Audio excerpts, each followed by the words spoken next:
Alors, je suis extrêmement ravi, honoré, content de participer cette journée avec vous. Euh, je vais avoir la lourde responsabilité de lancer cette journée sous le thème de la prospective et de la réflexion sur les années qui vont venir. Alors, je déteste le sensationnalisme et pourtant, j'ai mis le titre Innover ou mourir juste pour rigoler un peu, parce qu'il y a une tendance assez fâcheuse aujourd'hui à nous pousser à innover coûte que coûte. Et du coup, moi, je voulais profiter de cette keynote, de cette ouverture, de cette responsabilité qu'il m'a donnée pour quelque part la partager avec tout le monde. Parce que je pense qu'on est tous responsables aujourd'hui, vu le contexte et tous les chamboulements actuels dans lesquels on est en train de vivre. Et durant cette keynote, beaucoup plus que apporter des réponses, parce que sincèrement, j'en ai pas, je préfère plutôt partager avec vous, de manière très honnête, des questions qui me hantent, moi le premier, sur des changements qu'on est en train de vivre, sur des changements dans lesquels on est en train de participer, qui sont intimement liés à la place qu'a pris la technologie dans nos vies. Alors, la première question que j'aimerais partager avec tout le monde, c'est pourquoi cette frénésie d'innover? Tout le monde doit innover, on doit innover, c'est le mot-clé. Les entreprises doivent innover. L'innovation, c'est un élément compétitif, c'est avec ça qu'on va pouvoir s'en sortir, c'est a priori avec ça qu'on va régler tous les problèmes de l'humanité. Et ça sort d'où en fait? Pourquoi tout d'un coup, tout le monde est en train d'innover? Alors, je ne vais pas revenir sur les définitions du mot innover, parce qu'il y a plusieurs écoles, il y a plusieurs manières de voir, plusieurs décompositions. Par contre, il y a, à mon sens, un penseur qui a beaucoup travaillé sur la question, qui est certainement Schumpeter, certainement des gens dans la salle. Schumpeter, ça parle à des gens? Très bien, bien sûr. Et à mon sens, c'est une des personnes qui a le plus travaillé sur cette question. Et lui, son analyse était extrêmement intéressante, et il disait qu'en fin de compte, l'innovation aujourd'hui, c'est ce qui met et maintient en mouvement la machine capitaliste. C'est pour ça qu'elle est nécessaire. C'est-à-dire que nous sommes tous aujourd'hui dans un modèle dominant qui est le modèle capitaliste, qu'on soit pour ou contre, c'est un autre débat. Toujours est-il que c'est les codes, c'est les paradigmes de ce modèle-là qui régissent notre quotidien, qui régissent notre manière de voir les choses, qui régissent notre entreprise. Et dans ce modèle-là, il y a un paradigme fondamental qui est celui de la production, de nouveaux produits, de nouveaux process, de nouveaux concepts marketing, etc. Cette nécessité de produire, c'est ce qui pousse à l'innovation. Et pourquoi on va chercher à innover dans ce modèle-là? Parce que c'est ce qui permet une meilleure performance. Mais derrière la performance, c'est ce qui va aider à améliorer la marge. Un élément clé aujourd'hui dans ce modèle capitaliste, c'est la marge. C'est à travers la marge, généralement, qu'on arrive à avoir des entreprises profitables. Alors, ce qui est intéressant, c'est que les idéologues du modèle capitaliste se sont énormément cassés les dents pour trouver de nouvelles manières justement d'innover, alors des innovations de rupture ou de business model, ou toujours dans cette idée d'améliorer la marge.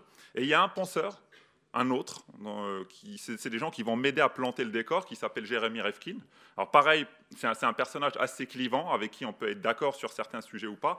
Néanmoins, il a fait une réflexion autour de la marge qui me paraît extrêmement intéressante. Et il disait en fin de compte, le moteur même de ce modèle-là, c'est-à-dire le modèle capitaliste qui est la marge, est en train aujourd'hui de se retourner contre ce modèle. Pourquoi? Parce qu'en cherchant à améliorer cette marge, on joue sur ce qu'on appelle le coût marginal, c'est-à-dire le coût résiduel ou le coût en plus pour pouvoir une nouvelle unité. Et ce coût marginal, une des grandes compétitions aujourd'hui en économie, c'est de le réduire au zéro, c'est-à-dire de le réduire au maximum.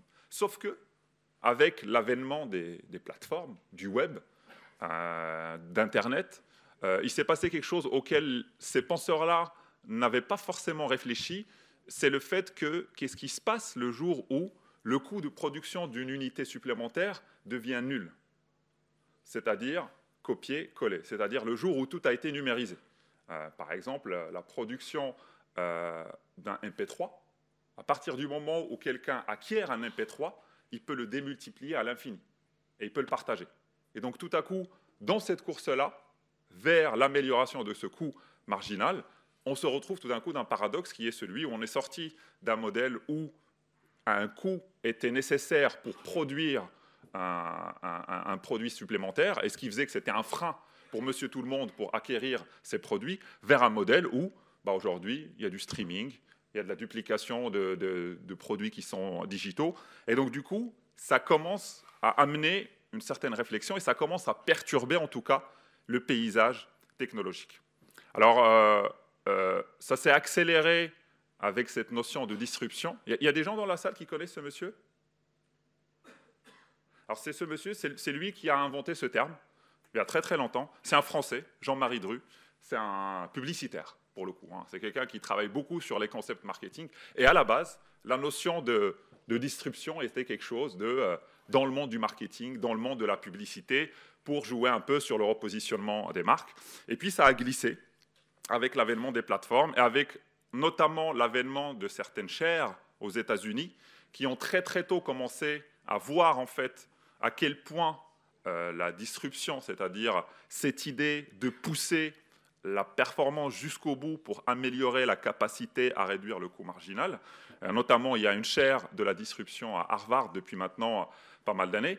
Donc toute cette réflexion-là, aujourd'hui, pose énormément de questions. Alors la disruption, pour bien la comprendre, c'est une innovation tellement puissante que le cerveau humain n'arrive pas à suivre, que nous avons un temps de retard qui est conséquent. L'innovation a toujours existé. Je veux dire, dans le taylorisme, par exemple, c'était une innovation qui a changé le modèle du travail.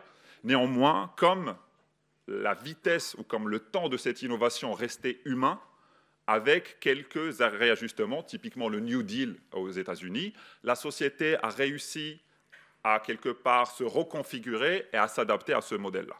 Aujourd'hui, nous sommes rentrés dans une phase où, vous l'avez constaté, systématiquement, les lois, la société, les penseurs sont en train de courir derrière l'innovation. Parce que l'échelle de l'innovation aujourd'hui, qui est celle de la fibre optique, c'est une échelle qui nous dépasse totalement. Et quelque part, dans cette innovation-là, là où il y a encore quelques années, une partie de l'innovation venait typiquement de la recherche fondamentale, liée à la notion de progrès. Salut. Bonjour Hervé, ça va? Nous sommes passés dans un... ne me fait pas faire perdre le fil, ça va être compliqué après. Donc, nous sommes passés dans un monde où, quelque part, on se retrouve dans des configurations où l'innovation, a priori, est aux mains des entrepreneurs. Et c'est comme ça que je me retrouve à faire une keynote sur l'innovation. Là où, pour moi, ça a été un accident de parcours, des frustrations que j'ai rencontrées au quotidien.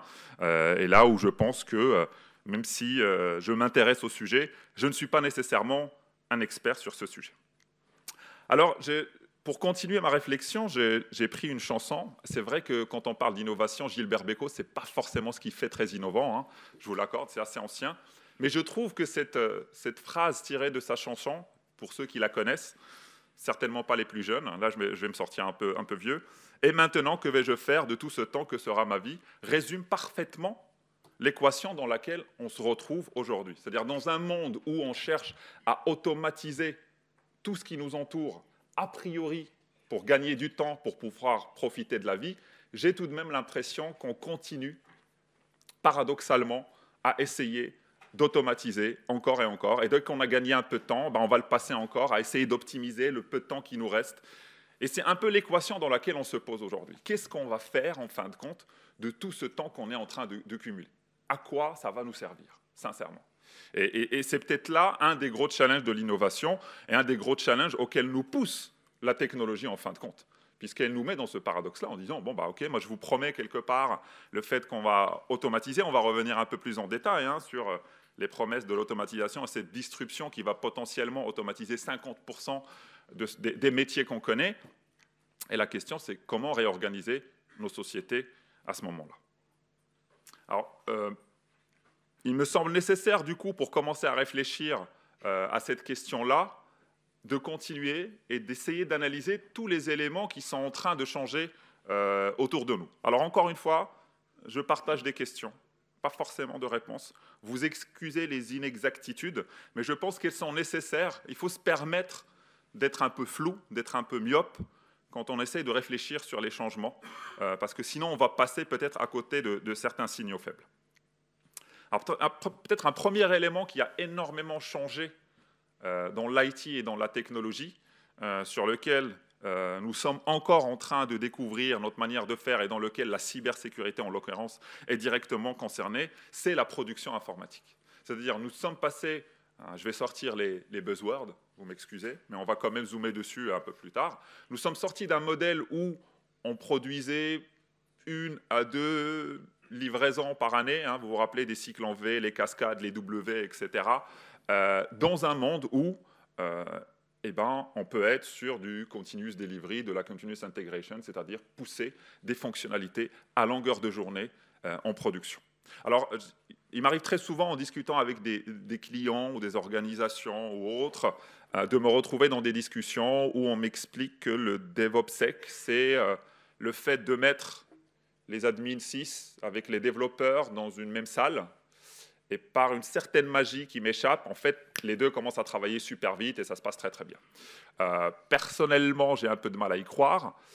Et je pense que derrière cette accélération-là, là encore une fois, il y a des briques technologiques qui ont permis cette accélération. Ces briques, elles s'appellent Docker, elles s'appellent GitHub, elles s'appellent GitLab, elles s'appellent Kubernetes, etc., etc. Et ce que permettent ces briques, et ce qui était impensable il y a encore quelques années, c'est de coder, programmer des environnements. C'est-à-dire qu'aujourd'hui, on est capable d'algorithmer toute une infrastructure, une architecture, l'exécuter, et ça va créer une architecture, entre autres.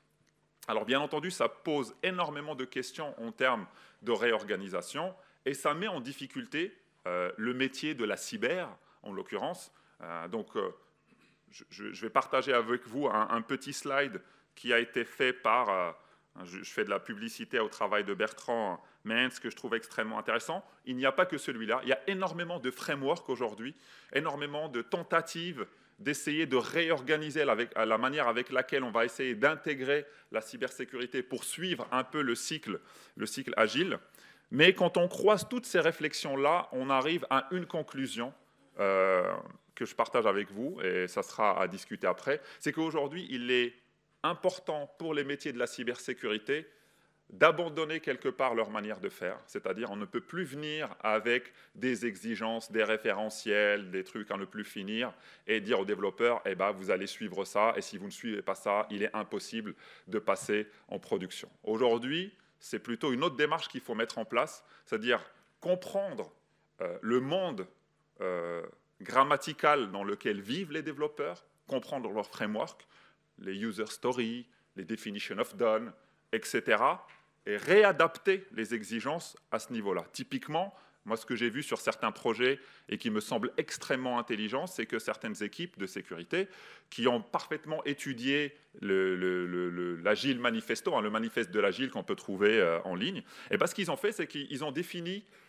des briques de sécurité minimalistes, d'accord, qu'on peut trouver dans des référentiels, et ils les ont réécrits en user story, c'est-à-dire ils les ont réécrits pour ceux qui sont habitués avec ce type d'approche, comme as a user, I must have an encrypted password, par exemple, as un machin, et ils ont retransformé tout ça, et donc, quand un projet informatique est lancé, il y a déjà une première brique que les développeurs connaissent, qui est intelligible pour eux, qu'ils peuvent mettre en place et qu'ils peuvent exécuter. Ensuite, il y a un élément fondamental aussi qui est en train de changer, c'est la communication. Alors, je vais vous ressortir un slide que vous devez certainement connaître et qui lui aussi est extrêmement perturbé par la technologie. Les gens dans la salle qui connaissent ce fameux slide? À la main? OK. Bon, je vais reprendre quelques temps pour ne pas passer du coup vite parce que je me disais que je vais peut-être le zapper rapidement. C'est un slide approximatif, mais quand même qui donne des ordres de grandeur, qui représente ce qui se passe en 1 minute sur Internet. Alors, je pense que les chiffres ne sont plus du tout à jour. Mais en tout cas, c'est extrêmement intéressant de regarder ça et de réaliser l'étendue des datas qui sont publiées. Alors, pour prendre quelques exemples, alors je vais prendre des trucs au hasard. Sur Google, on va avoir à peu près 4 millions de recherches en 1 minute. Si on prend sur Twitter, je suis quasi persuadé qu'on a dépassé la barre des 500 000, mais il y a à peu près 500 000 tweets par minute. Et je vous laisse regarder les différents chiffres. La question est la suivante. Comment communiquer dans un monde comme celui-là? C'est-à-dire dans un monde où, en fin de compte, on est tout le temps, le temps du cerveau est tout le temps challengé par le temps de la technique. L'être humain ne sait pas discuter au niveau de la seconde. Pour discuter, pour digérer, il nous faut du temps. Il faut parler, rigoler, aller boire un verre, il se passe 5 jours, l'idée mature, on peut revenir. Mais là, il y a un impératif qui conditionne les gens. Les pushs que vous recevez, les notifications, c'est une addiction. Il y a beaucoup de travaux dessus. Et c'est-à-dire la technologie nous attire vers elle. Et quelque part, les gens sont obligés de tweeter tout de suite, l'immédiateté. Et c'est quelque chose d'extrêmement compliqué. Alors, encore une fois, pour ceux qui veulent s'amuser pour réaliser les ordres de grandeur, vous prenez n'importe quel chiffre, c'est 1 minute. Alors, vous multipliez par 60, vous avez l'heure. Vous multipliez par 24 heures, vous avez le jour. Vous multipliez par 30, vous avez le mois. Vous multipliez par 12, vous avez l'année. Et là, vous allez réaliser à quel point nous sommes dans une phase d'accélération qui est extrêmement importante. Ce qui rajoute aussi très clairement de l'anxiété aujourd'hui. C'est des environnements qui peuvent être extrêmement anxiogènes. Et du coup, ça challenge énormément, encore une fois, les métiers de la cybersécurité qui, sans même ce type de contraintes, sont des métiers qui sont de base anxiogènes. Notamment parce qu'on parle de sécurité, parce qu'on parle de risque, parce qu'on parle de failles. Alors un autre élément, et j'espère que je ne vais pas me faire insulter, qui me semble extrêmement intéressant et sur lequel il faut s'arrêter et qui fait partie de cette disruption-là, c'est le troll, qui est un élément fondamental. Je veux dire, je ne vais pas faire du bashing de troll. Néanmoins, il y a 50 nuances de troll. Et aujourd'hui, il y a certaines nuances de troll qui commencent à poser de sérieux problèmes. Je pense que vous avez vu tous des épisodes de harcèlement, des histoires de harcèlement qui sont en train de sortir de plus en plus, qui utilisent comme vecteur les réseaux sociaux. Je pense que la cybersécurité ne va pas y échapper non plus, et je pense que c'est déjà quelque chose qui est en cours. Alors le troll, c'est des choses a priori historiquement qui sont apparues sur des forums comme Usenet en 98 ou 90. Je ne me rappelle plus exactement, ça doit être vers ces eaux-là. C'était plutôt quelque chose de fun, pour rigoler, pour s'amuser. Mais c'est vrai qu'aujourd'hui, il y a de plus en plus d'études qui essaient de comprendre la psychologie du troll. C'est encore un modèle, un monde très difficilement compréhensible, il manque de la data, mais certaines études sont extrêmement intéressantes, et notamment sur la partie, j'ai envie de dire, anxiogène, voire même la partie liée au harcèlement sur le troll, et on commence à trouver des mécanismes qui expliquent pourquoi des personnes qui, par ailleurs, peuvent être extrêmement sympathiques, une fois derrière leur compte Twitter, peuvent s'avérer être des gens qui peuvent détruire une carrière, par exemple, en la harcelant, en lui envoyant des DM, en lui envoyant des photos sur Facebook, sur LinkedIn, sur Twitter, ont à chaque fois systématiquement être, comme on appelle, off-topic. Et d'ailleurs, dans la définition du troll, on trouve des fois des définitions qui disent c'est des gens qui vont disrupter, on va retrouver ce terme-là, disrupter, c'est-à-dire qu'ils vont perturber l'échelle des discussions et le temps des discussions. Et donc, pour revenir sur ces mécanismes-là, je pense que ce n'est pas un sujet anodin, et c'est un sujet qui, pour des professionnels de la sécurité auxquels il faudra faire très attention, c'est que la première des choses, c'est ce qu'on a, les termes, je vais les reprendre, dissociative anonymity, c'est-à-dire le fait qu'on soit anonyme fait que les gens, il y a une inhibition en fait des facteurs sociétals qui peuvent nous bloquer dans la vraie vie. Alors, je prends le contre-pied tout de suite, je ne suis pas en train de dire qu'il faut supprimer l'anonymat sur Internet, qu'on se comprenne, pas du tout. Sinon, c'est pas du tout ce que j'ai dit. Ça, c'est le premier point. Le deuxième point, c'est l'invisibilité. C'est-à-dire qu'on ne se sent pas, quand on est dans une discussion sur Twitter ou sur les réseaux sociaux, on se sent invisible. C'est-à-dire on se dit que les gens ne me visualisent pas, ils ne savent pas où je suis. Et ça, c'est quelque chose qui aide beaucoup de personnes à franchir le cap et à des fois devenir extrêmement violent dans la discussion. L'asynchronicité, c'est-à-dire qu'on est dans des discussions asynchrones et comme vous le savez, on n'est pas obligé de continuer la discussion, on peut l'arrêter à n'importe quel moment, reprendre le lendemain, et ce qui fait aussi qu'en termes de narration, d'argumentaire, on peut élaborer des arguments qui sont extrêmement perturbants, qui sont extrêmement ficelés, et c'est ce qui arrive très souvent. Là, dans une discussion en face, on s'énerve, on se prend la tête, ça s'arrête, je me casse, la personne se casse, et puis on se revoit le lendemain. Là, c'est des choses qui peuvent durer, on peut chercher des arguments, revenir avec des photos, pinguer la personne, etc.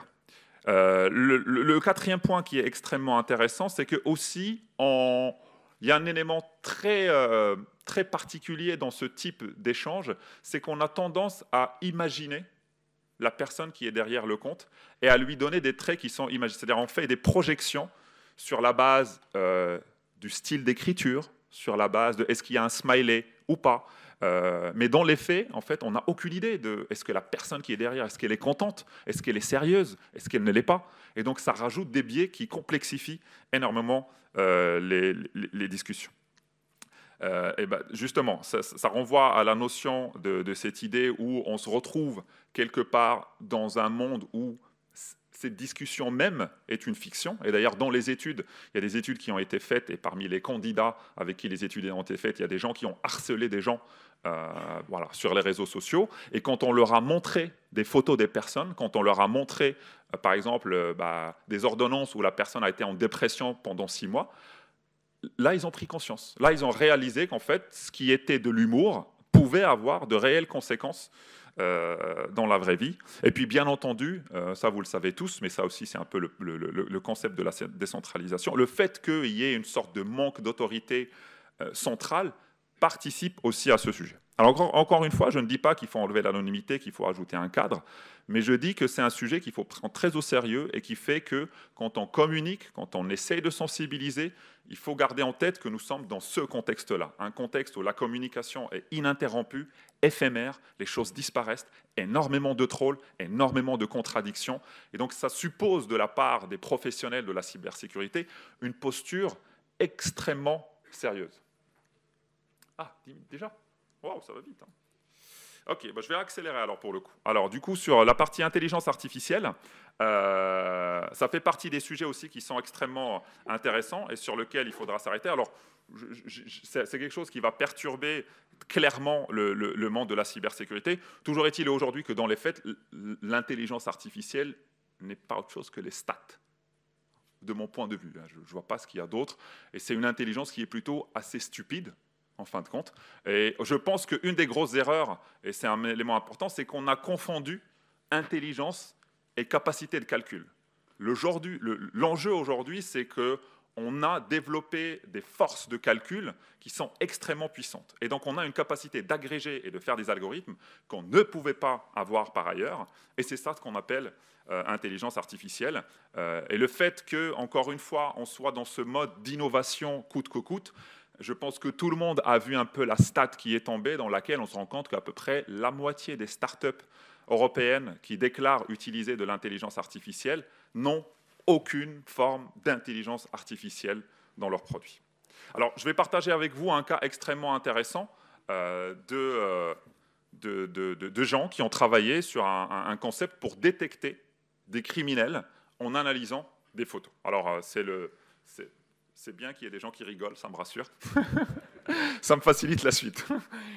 En fait, il y a des gens qui ont vraiment développé, le papier existe, et ils ont développé un modèle qui permet à 90% d'identifier un criminel. Ils sont même allés jusqu'à trouver en fait un ordre de grandeur entre le nez, la distance entre le nez et la bouche, et ils ont sorti une sorte d'ordre de grandeur mathématique qui permet de définir ça. Alors il y a des gars, un blog pour ceux qui s'intéressent à l'intelligence artificielle qu'il faut absolument regarder, qui s'appelle Calling Bullshit. C'est des gens qui travaillent, qui passent leur temps à débusquer ce genre de choses. Et en fait, ils ont repris le jeu de données, d'accord, sur lesquels les gens se sont appuyés. Et en fait, ceux qui sont en haut, c'est des criminels, bien entendu, qui ont été condamnés. Et en bas, c'est des individus lambda. Et il se trouve que généralement, quand on prend des photos de quelqu'un qui vient d'être condamné, il n'est pas très content. Donc il a un visage qui est relativement triste. D'accord ? Là où généralement, quand on prend une photo de monsieur tout le monde, a priori, il a un visage qui n'a pas tendance à être retourné. Et c'est comme ça en fait qu'ils se sont rendus compte que les gens qui ont travaillé sur le modèle, ils ont inséré un biais dès le début, en prenant déjà des photos de gens qui avaient une particularité en commun. Ils ont d'ailleurs écrit un long papier pour expliquer et demander une explication aux chercheurs. Et je vous laisserai aller voir les échanges. Calling Bullshit, j'enverrai le lien, mais si vous le cherchez, callingbullshit.org, vous allez voir que c'était extrêmement intéressant, mais ça montre un peu le danger de cette idée d'intelligence artificielle à tout prix et les biais qu'ils peuvent intégrer. Maintenant aussi, c'est vrai que dès qu'on évoque la question de l'intelligence artificielle, on pense très souvent aux robots tueurs. Pourquoi pas? Je ne crois pas qu'on y soit encore. Et s'il fallait imaginer des scénarios dramatiques, ben moi je peux vous donner des scénarios d'intelligence artificielle qui tuent tout de suite aujourd'hui des gens, mais qui ne sont pas des robots.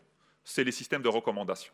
Les systèmes de recommandation de vidéos. Typiquement, les campagnes anti-vaccins ont contourné les systèmes de recommandation. Par exemple, vous allez sur Twitter, vous loadez massivement des vidéos, en jouant sur les tags, ben vous êtes capable en fait, de remonter dans les trends et vous êtes capable tout d'un coup de pousser les gens à une action.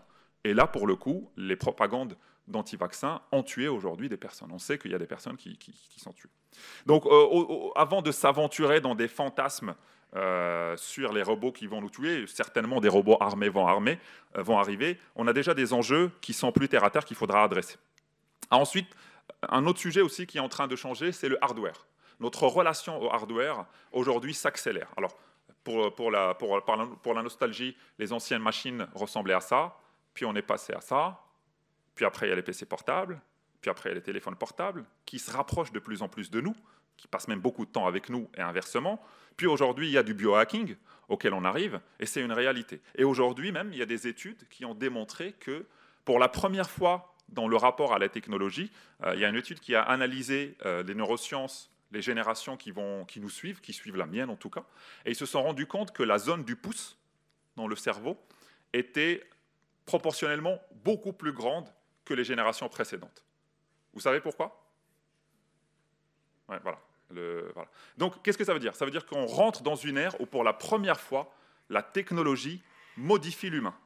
Et là encore, il n'y a pas besoin d'aller dans le transhumanisme. C'est des choses qui sont beaucoup plus terre à terre, et c'est des choses qu'on met de côté, et pourtant, ça reflète et ça nous pousse à réflexion parce qu'il y a de vrais sujets derrière. L'organisation aussi, aujourd'hui, est challengée. Et j'essaie d'illustrer très souvent, et j'utilise ce schéma pour expliquer ce genre de choses, comment la disruption change la manière avec laquelle, par exemple, l'organisation des entreprises évolue.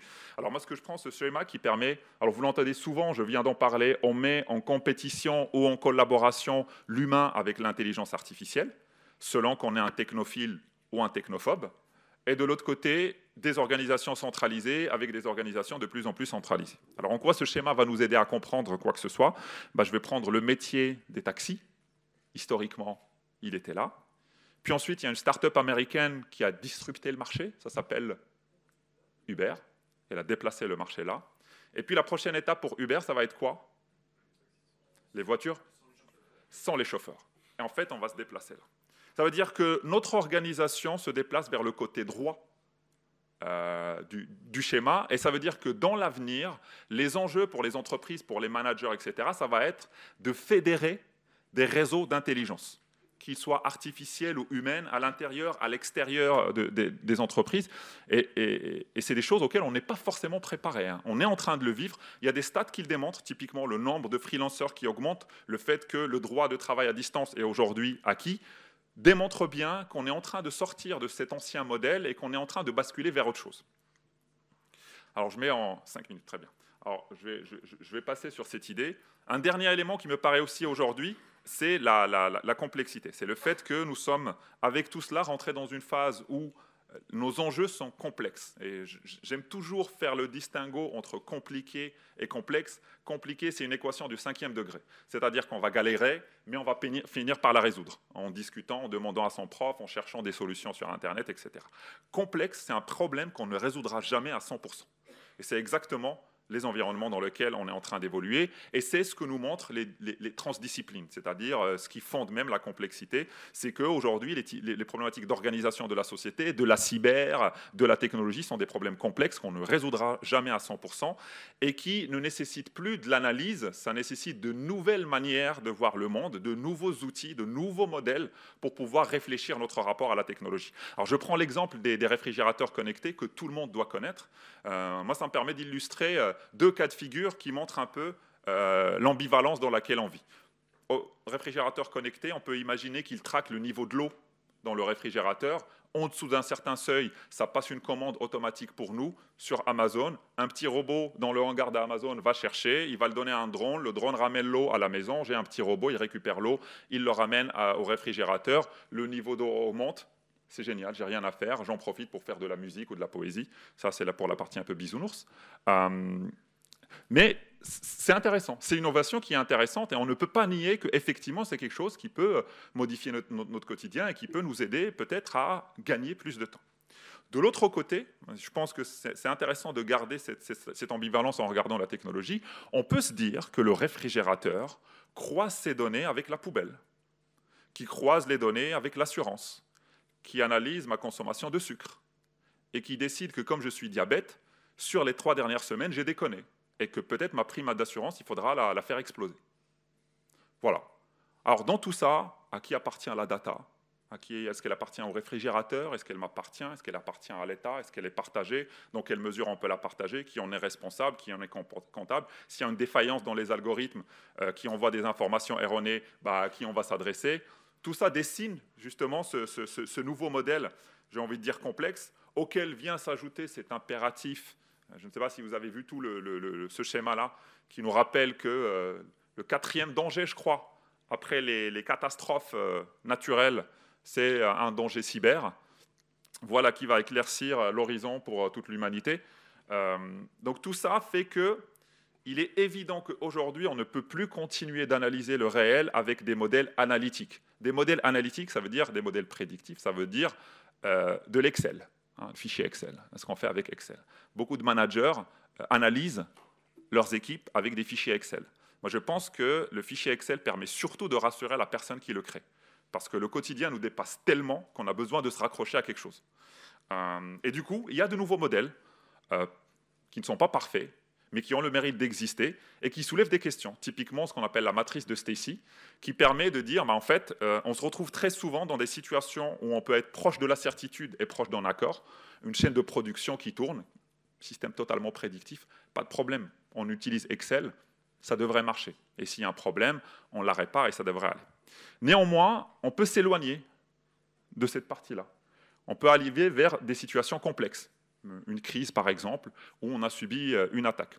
Et vous l'avez peut-être tous vécu, arriver dans ce genre de situation, les modèles analytiques ne marchent pas. Et on rentre même des fois dans l'irrationnel. Je pense que vous avez tous vécu ces moments où il y a peut-être une attaque ou un truc qui ne marche pas, et à bout d'idée, quelqu'un vous dit « Est-ce que tu n'as pas vérifié que ce n'était pas la porte qu'il fallait fermer parce que c'est ce qui a fait que la machine s'est éteinte ?» Quand on commence à rentrer dans des modèles un peu irrationnels, et c'est tant mieux.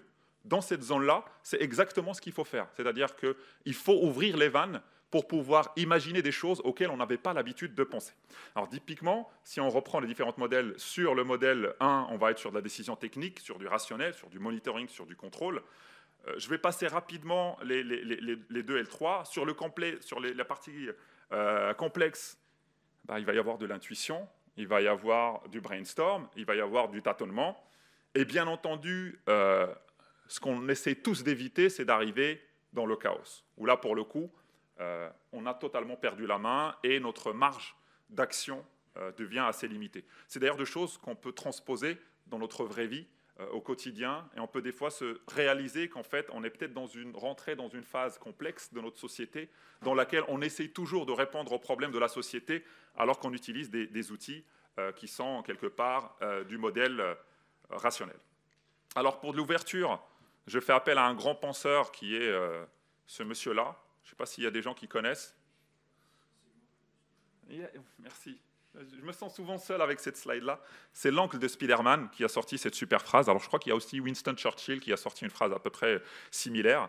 Mais je pense aujourd'hui que, effectivement, en tout cas pour les techniciens de la cyber, les experts, on a quand même un avantage par rapport peut-être aux autres personnes qui nous entourent. Alors je me suis incrusté dans les experts, même si sincèrement je ne me considère pas un expert. Mais cela, ça veut dire aussi qu'il faut absolument aujourd'hui repenser la technologie. Et c'est quelque chose sur lequel il faut être sûr et certain, c'est quelque chose sur lequel on n'a pas travaillé. On n'a pas pris le temps de penser la place de la technologie. Et la filiation, cette problématique remonte à très longtemps. On peut même remonter et trouver ça jusqu'à Platon, qui lui-même considérait que la technique était quelque chose de trivial, qu'il n'y avait pas besoin de se poser la question sur la technique. Or, aujourd'hui, qu'est-ce que ça veut dire que prendre une décision dans un environnement comme celui dans lequel on est en train de vivre, où on est conditionné par des pushs, par des notifications, par des fake news, etc. etc. Cette nécessité de repenser la technologie, c'est ce qui va aussi nous permettre de sortir de ce que j'appelle le syndrome Black Mirror. Il y a des gens dans la salle, Black Mirror, ça parle? Yes, voilà, pour le coup, les trucs obscurs, tout le monde regarde, quoi.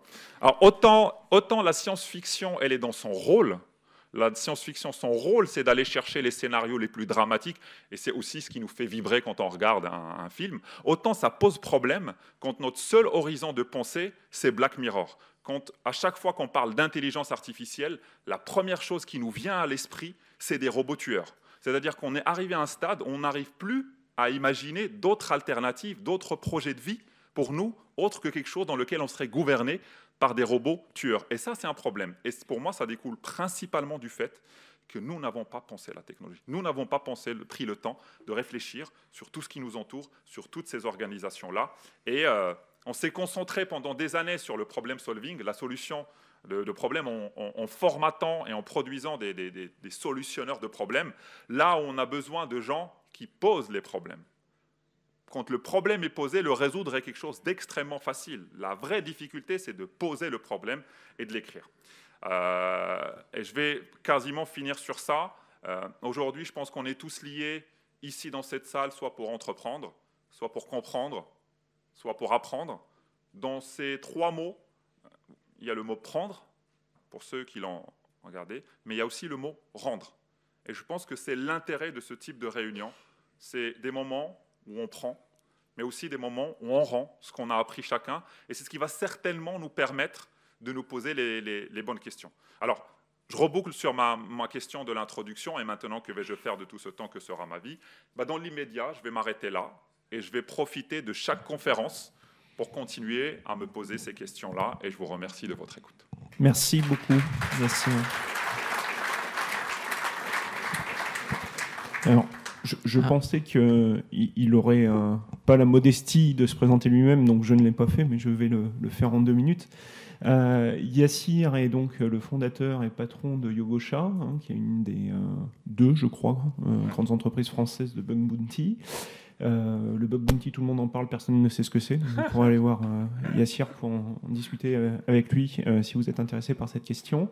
Yassir a été une des premières startups françaises en cybersécurité, ça fait beaucoup de mots bullshit dans une seule phrase, à faire une levée de fonds à plus d'1 million. Il ne fait pas que de la sécu au quotidien, et de moins en moins, si je puis dire. En tout cas, tous ces sujets le passionnent, et merci d'avoir pris le temps d'étudier ce sujet pour nous.